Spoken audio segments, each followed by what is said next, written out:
Success Mantra, V shape future. Hello everyone, welcome you all in today's the Hindu news analysis. आज के the Hindu news analysis में कुछ interesting topics हैं, कुछ कल की भी टॉपिक्स है जो कंटिन्यू हुआ है और आने वाले एक दो दिनों में भी वो कंटिन्यू रहने वाला ही है। ठीक है, तो ये चीज मार्क करके रख लो। और जो बच्चे बोलते हैं कि सर वो टॉपिक था कहाँ गया, आधा ही बताया, देखो कुछ कुछ टॉपिक्स होते हैं ना वो कॉन्टिन्यूस में चलते हैं कि हाँ आज भी, कल भी, परसों भी, तरसों भी, ये आने वाले एक दो दिन भी रहने वाला है। जैसे बजट है, बजट आपको 1 फरवरी को हुआ, ठीक है, पहला डिस्कशन हो गया। सेकंड डिस्कशन जब मार्च अप्रैल में होगा तो उस टाइम भी ये चीजें न्यूज में आएंगी। बजट डिस्कस एक बार में नहीं होता है, ठीक है, तो उस तरह से चलते रहेंगी चीजें, पार्ट बाय पार्ट आता है। तो you have to just control that part also to go with the flow, right. चलिए पहला आते हैं, देखो अब जैसे ये टॉपिक है चैट जीपीटी, ये आई गेस की लास्ट मंथ हम लोगों ने पढ़ा था चैट जीपीटी। तो अभी क्या है, चैट जीपीटी का एक सिस्टर वर्ड है बार्ड, जो कि गूगल ने निकाला है। चैट जीपीटी किसका है, ओपन एआई का, ठीक है, और ये किसकी कंपनी है, इलॉन मस्क की, और उसका एक कॉम्पिटिटर निकला है बार्ड जो कि गूगल बना रहा है।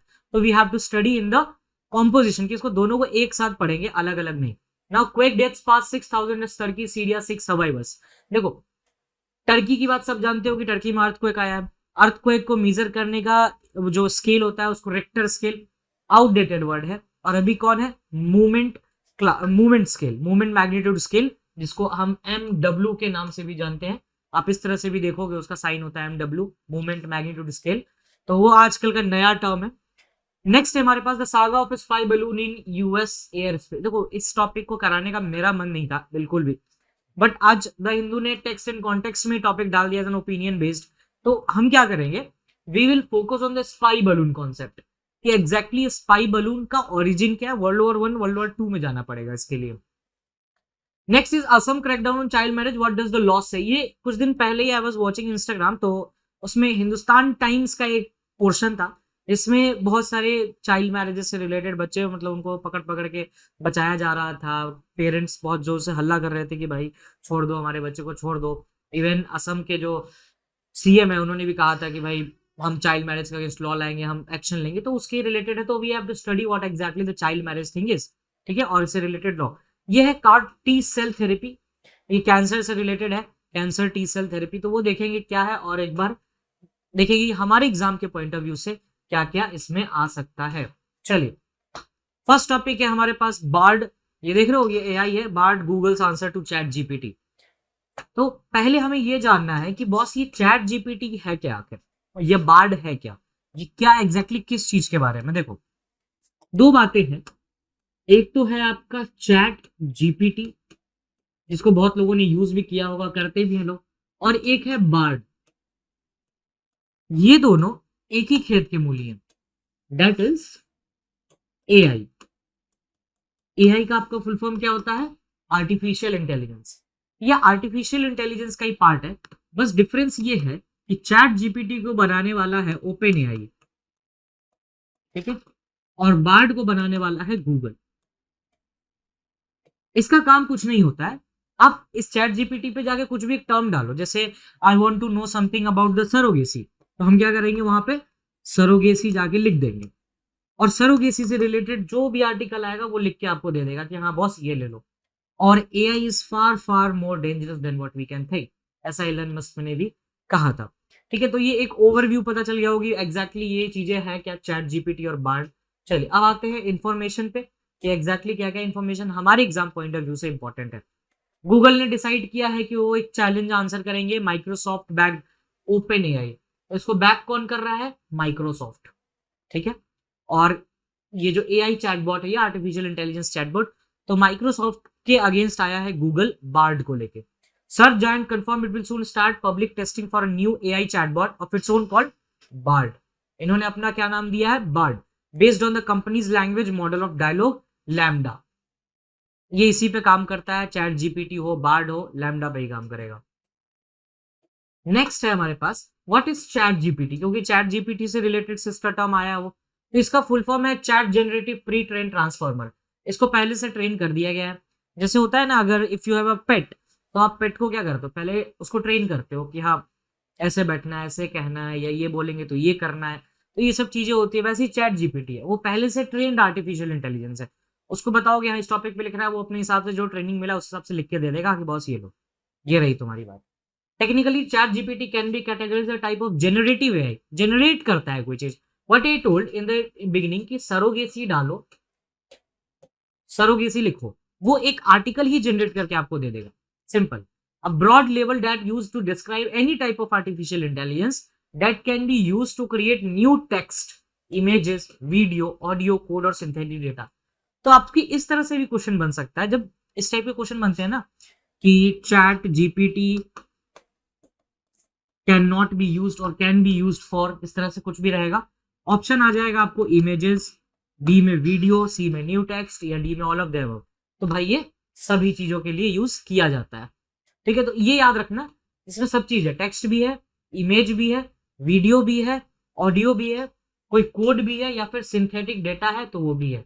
जैसे एक है ना सिद्धू मूसेवाला, एक गन भी है, लोड भी है, तो वही सब तरह है, audio, code, synthetic data, text, image and video. तो ये चीजें याद रखना। दस ChatGPT is a complex machine learning model developed by OpenAI, a research firm founded by Elon Musk. Simple, starting से ही हम बात कर रहे थे, ये OpenAI है, इलन मस्क ने फाउंड किया, बैक्ड बाय माइक्रोसॉफ्ट। ये इतनी सारी काम करता है, text, image, video, audio, code और सिंथेटिक डेटा।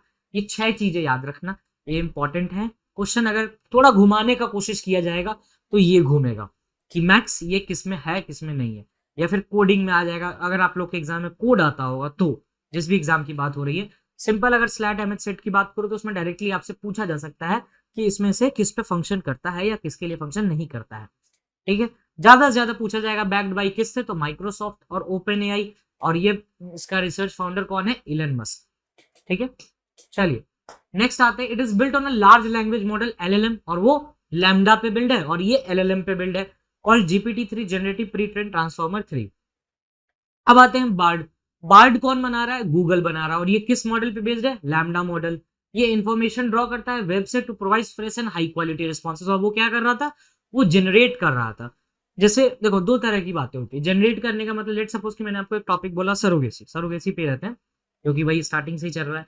सरोगेसी मैंने आपको कोई टॉपिक बोल दिया, दो तरह के लोग होते हैं। एक क्या करेंगे, गूगल पे जाएंगे, वहां से सर्च करेंगे, कुछ इन्फॉर्मेशन ऐड करेंगे, कुछ अपने तरफ से लिखेंगे और लिख देंगे पूरा, एक फ्रेश डाटा बना देंगे, एक फ्रेश उस पर आर्टिकल लिख देंगे।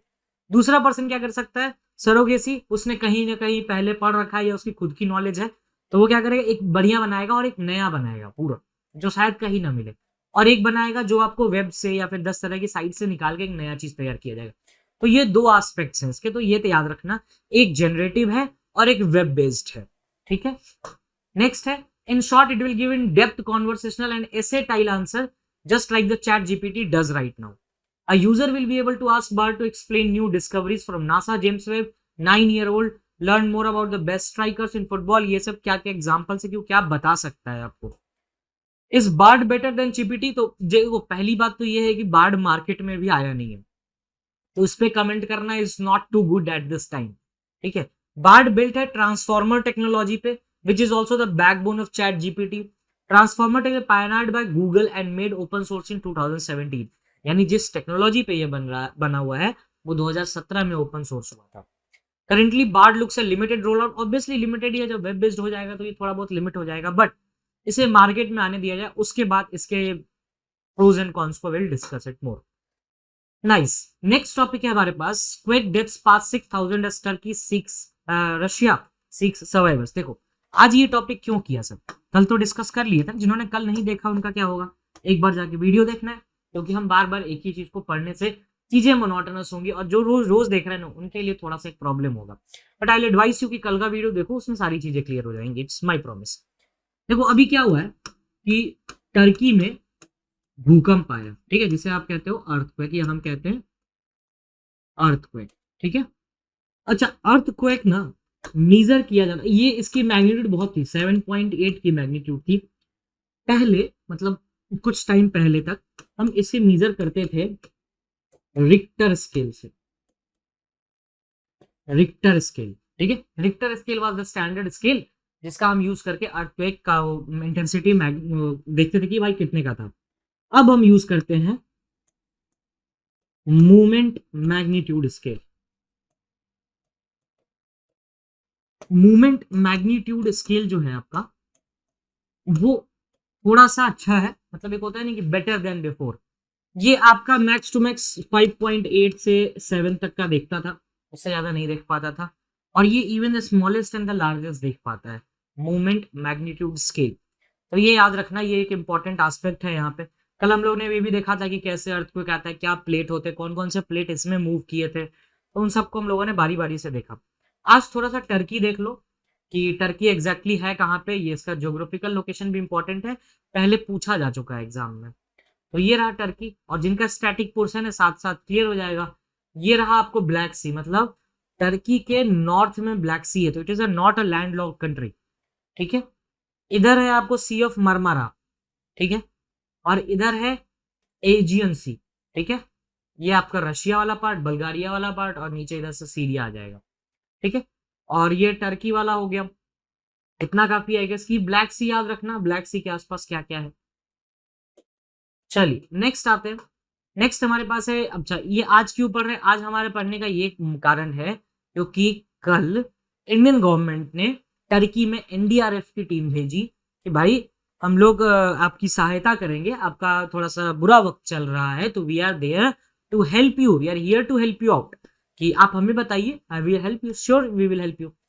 तो टर्की जिसके साथ प्रॉब्लम ये होता है कि टर्की के साथ हमारे रिलेशंस कैसे हैं, ये क्वेश्चन आना चाहिए दिमाग में, क्योंकि अगर कोई इंडिया किसी कंट्री की मदद कर रहा है वॉलेंटरली, तो रिलेशन देखना बहुत जरूरी है।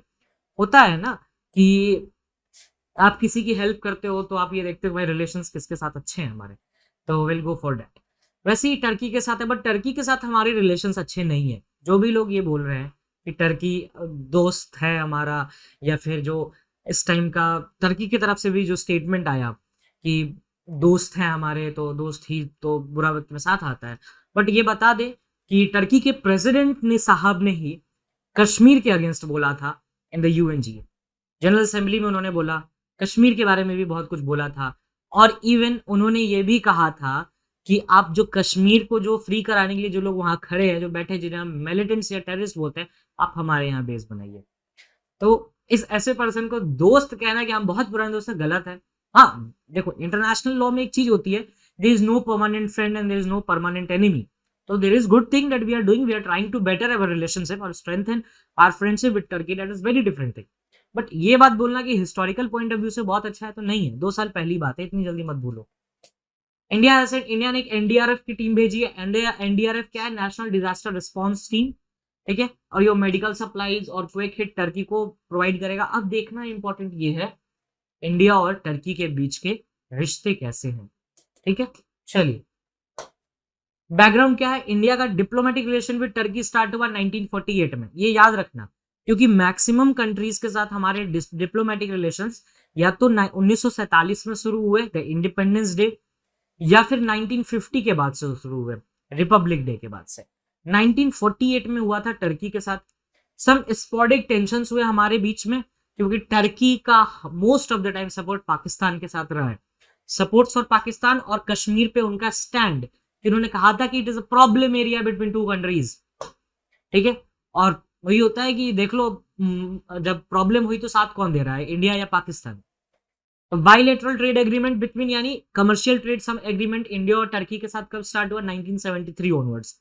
इसको आप इस कॉन्टेक्स्ट में भी याद रख सकते हो। 1973 is a very landmark day when it comes to the constitutional history of India और जुडिशियल हिस्ट्री ऑफ इंडिया, क्योंकि 1973 में ही केशवानंदा भारती का जजमेंट आया था, बेसिक स्ट्रक्चर डॉक्ट्राइन आया था।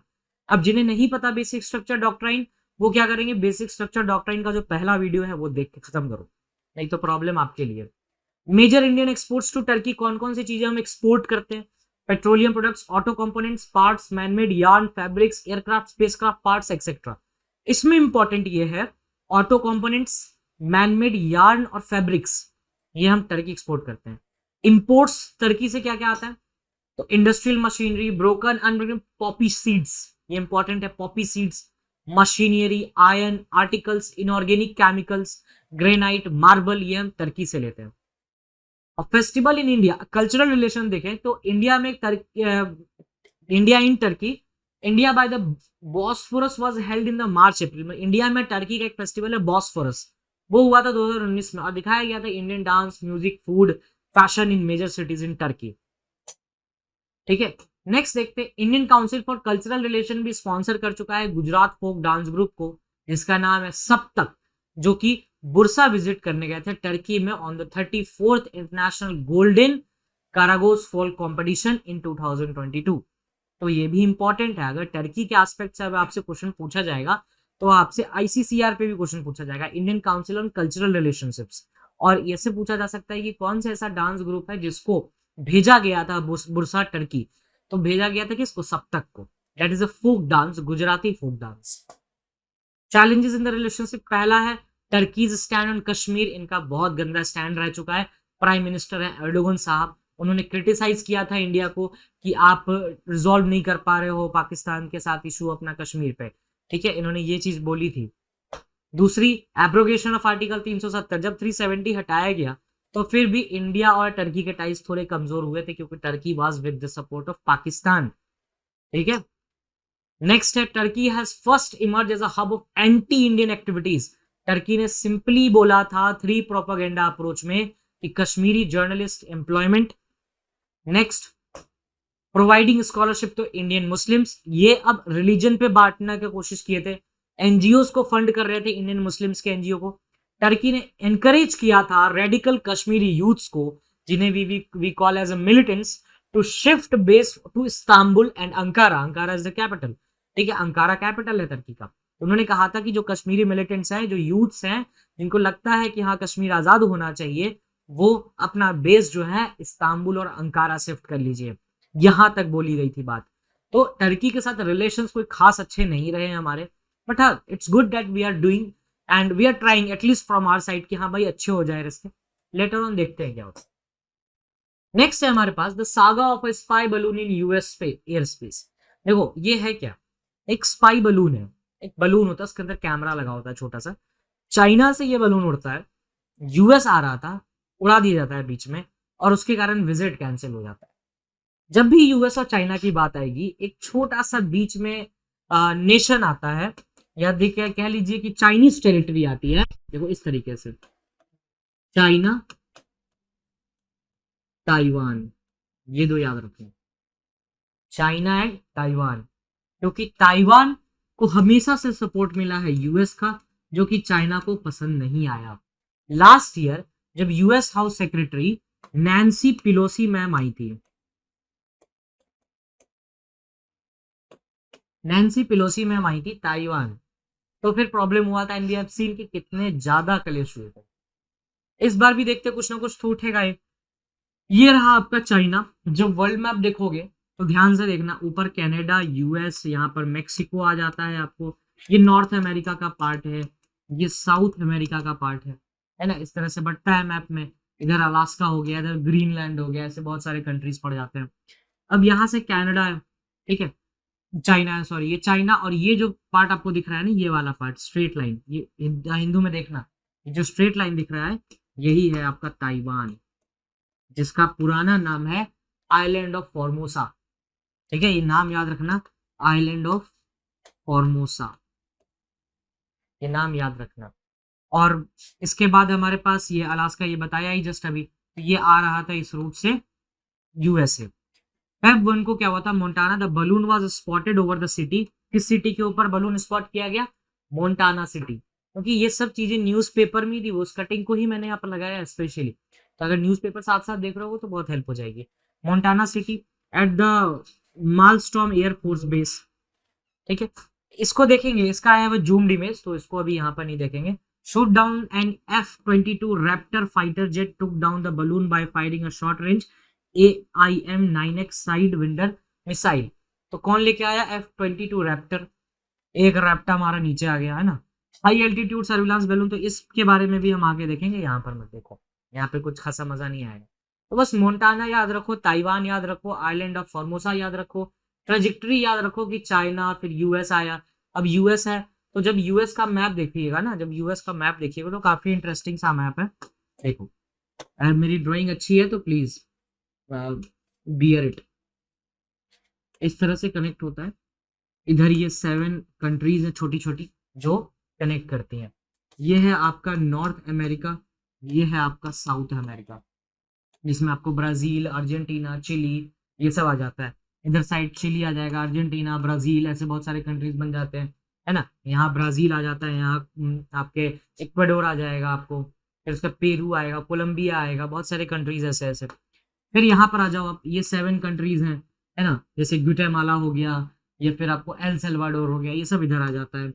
नॉर्थ अमेरिका जाओगे तो सबसे ऊपर आएगा कनाडा, उसके बाद आएगा यूएस, और कनाडा सबसे बड़ी कंट्री है नॉर्थ अमेरिका की, याद रखना, ठीक है। उसके बाद आएगा मेक्सिको यहाँ पे।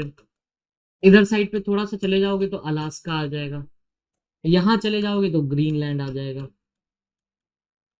अच्छा, ग्रीनलैंड जो है ना वो नॉर्थ अमेरिका का ही पार्ट है, बट ये डेनमार्क की टेरिटरी है, हम कई बार बोलते हैं डैनिश टेरिटरी है। ये चीजें याद रखना, छोटी छोटी बातें हैं, ये आपको स्टैटिक पोर्शन पोर्शन में पूछा जा सकता है किसी भी एग्जाम में, स्लैट एमएच सेट कोई भी एग्जाम हो।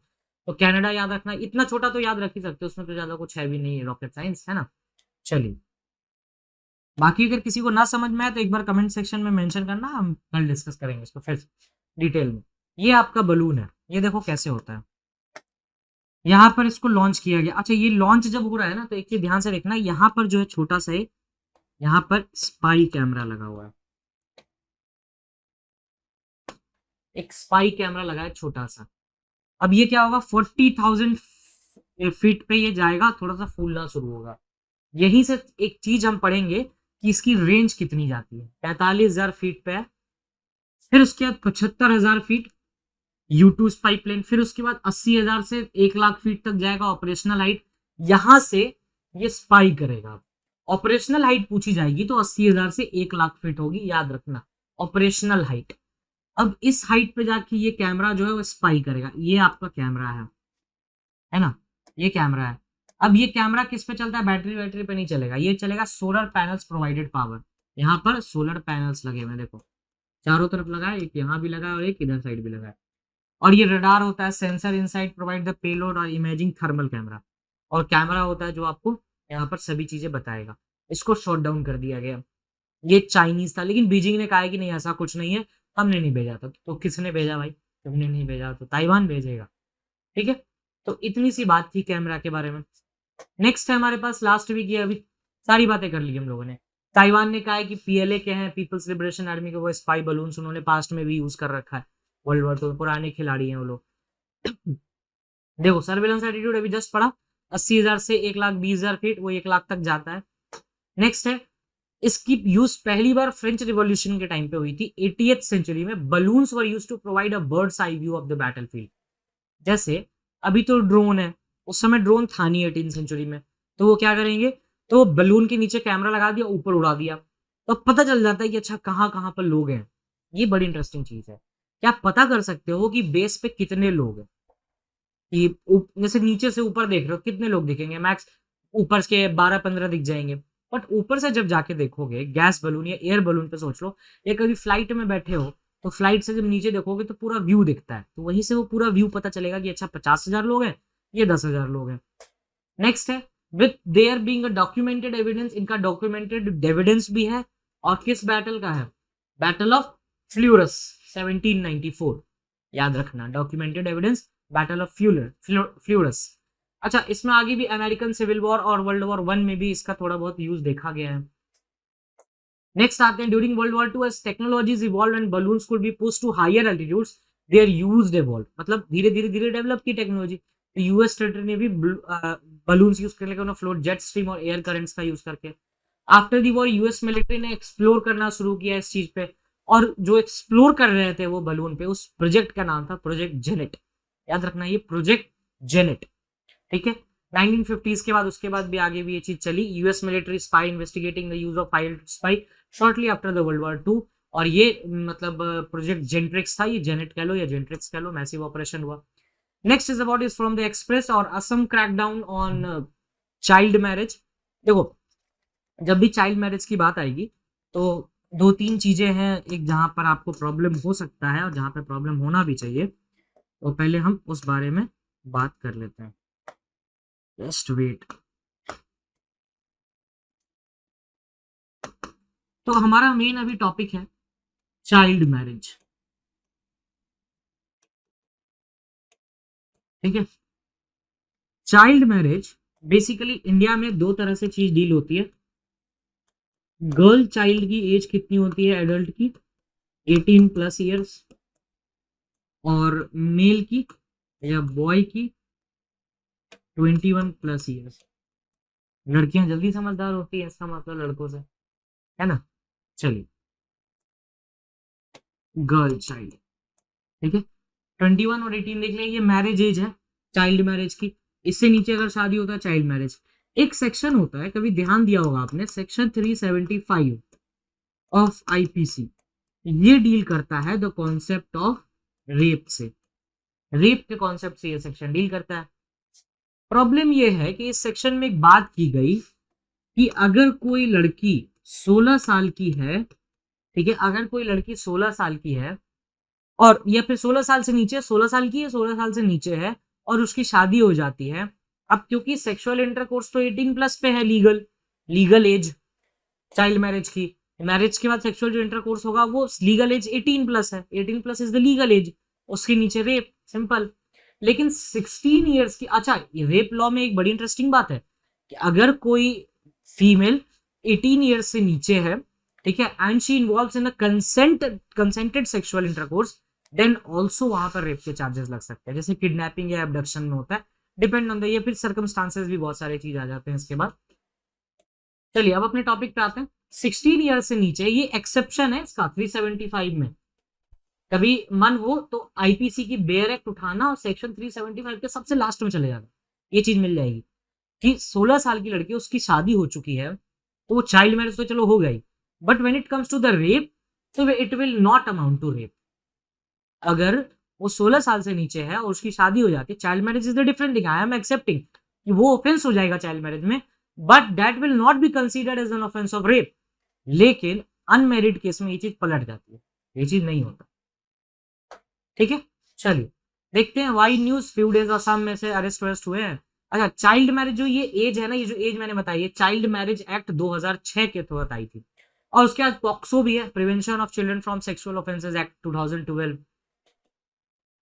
आगे देखते हैं, चाइल्ड मैरिज अमेंडमेंट बिल आया था 2021 में, जिसमें कहा गया था कि भाई बहुत बवाल भी मचा था जिसपे कि लड़कियों की एज 18 से 21 इंक्रीज कर देनी चाहिए शादी की, जो बिल ही रह गया, पार्लियामेंट स्टैंडिंग कमेटी के पास है। मुस्लिम लॉ में थोड़ा सा डिफरेंट हो जाता है। मुस्लिम लॉ के हिसाब से the marriage of a bride was attend the puberty is considered. अच्छा, प्यूबर्टी मुस्लिम मैरिज में ये है कि अगर लड़की को प्यूबर्टी एज आ गई है उसकी, जो कि जनरली 14-15 होता है ऑन एन एवरेज, अगर प्यूबर्टल एज है उसके बाद शादी होती है, it is not a child marriage. लेकिन उससे नीचे वो चाइल्ड मैरिज की बात करता है। But how can the Muslim law be have upper hand in the constitution? ये बात सुप्रीम कोर्ट ने भी बहुत बार डिस्कस की हुई है। Puberty is presumed as the absence of evidence on completion of age of 15. However, under Child Marriage Act, minimum age for girl is 18 and boys for the 21. This gap between the Muslim personal and special legislation prohibited child marriage or sexual activity of minors put a shadow on criminality on such marriages. वही criminality के ऊपर shadow ही तो है। अगर 15 साल की उम्र में शादी हो गई तो कहेंगे हाँ मुस्लिम लॉ में तो अलाउड है, हम तो कर सकते हैं। अब ये शैडो ही डाल रहा है, चाइल्ड मैरिज नहीं हो सकता। अब आते हैं CAR T cell therapy, the next step towards a holistic treatment of cancer. देखो ये basically CAR T cell therapy से है कि कैसे कैसे ये काम करता है। सबसे पहले वो सेल एक्सट्रैक्शन होता है, सेल एक्सट्रैक्शन में उसका रीप्रोग्रामिंग किया जाएगा, उसके बाद मल्टीप्लीकेशन होगा, इंजीनियरिंग किया जाएगा सेल्स के ऊपर, उनको मल्टीप्लाई करवाया जाएगा, फिर प्रिपरेशन होगा सेल्स का, फिर कीमो ये कार टी सेल्स बॉडी में ट्रांसफर, फिर ये ट्रीटमेंट स्टार्ट हो जाएगा आपका। ये थोड़ा कीमोथेरेपी से अलग है, ये सिंपल है कैंसर सेल्स का ट्रीटमेंट करने के लिए CAR T therapy. 3 major forms होते हैं कैंसर के, एक तो सर्जरी, हटा दो कैंसर, रेडियोथेरेपी रेडिएशन से, और सिस्टमेटिक थेरेपी मेडिसिन से।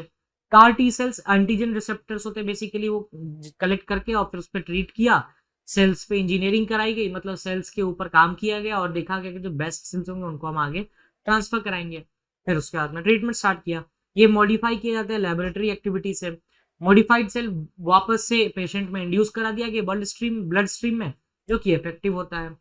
How does it work? तो स्टार्टिंग में देखा कि वो सर्कल जो था वही वर्किंग उसका था जो वहां पर लैंग्वेज में लिखा हुआ है। Now what not to be missed में दो चीजें हैं, एक polycrisis in the Pakistan, मतलब बहुत सारे जो मल्टीपल क्राइसिस चल रहे हैं, और फिजिकल कंसोलिडेशन, अगेन वो बजट वाला कहानी है, वो चलते ही रहेगा। क्वेश्चन है आपके लिए, मेजर अर्थक्वेक कहाँ है, ये क्वेश्चन ना बता पाओ तो लानत है।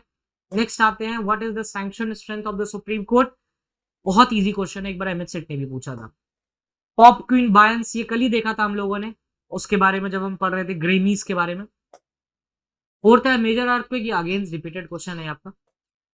Next, these are the following sites on which you can follow us to get more informative videos and posts. Thank you. That's all from my side.